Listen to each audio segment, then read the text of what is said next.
નમસ્કાર મિત્રો, આપણા ત્યાં બપોરે સૂવાની આદત બહુ સામાન્ય છે, પરંતુ તમને ખબર નથી કે આ આદત ગંભીર પરિણામો પણ આવી શકે છે. ચાલો જાણીએ. આજે ગુજરાતમાં તો બપોરે સૂવાનો એક અનોખો ટ્રેન્ડ છે.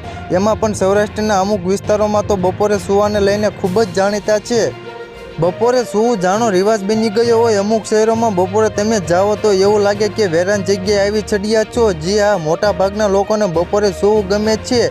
દરેકને ભોજન કર્યા પછી મનોહર ઊંઘ માણવી ગમતી હોય છે. બપોરે સૂવાની વાત કરીએ તો ખાસ કરીને મહિલાઓ આખો દિવસ કામ કર્યા પછી બપોરે સૂઈ જાય છે.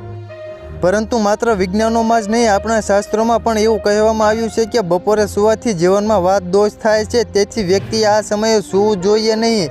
શાસ્ત્રોમાં એવું કહેવામાં આવ્યું છે કે જ્યારે ઉર્જા આપતા સૂર્ય જાગતા હોય ત્યારે એવી સ્થિતિમાં આપણું સૂવું યોગ્ય નથી.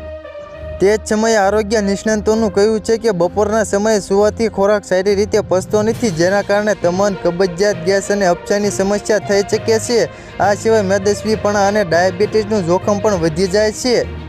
તો મિત્રો, હાલ માટે એટલું જ. ફ્રી મળે નવી અપડેટ અને નવા સમાચાર સાથે. તે પહેલાં ખાસ કરીને વિડીયોને લાઇક અને YTV ગુજરાતી ન્યૂઝ યુટ્યુબ ચેનલને ખાસ કરીને સબસ્ક્રાઈબ કરવાનું ભૂલતા નહીં મિત્રો.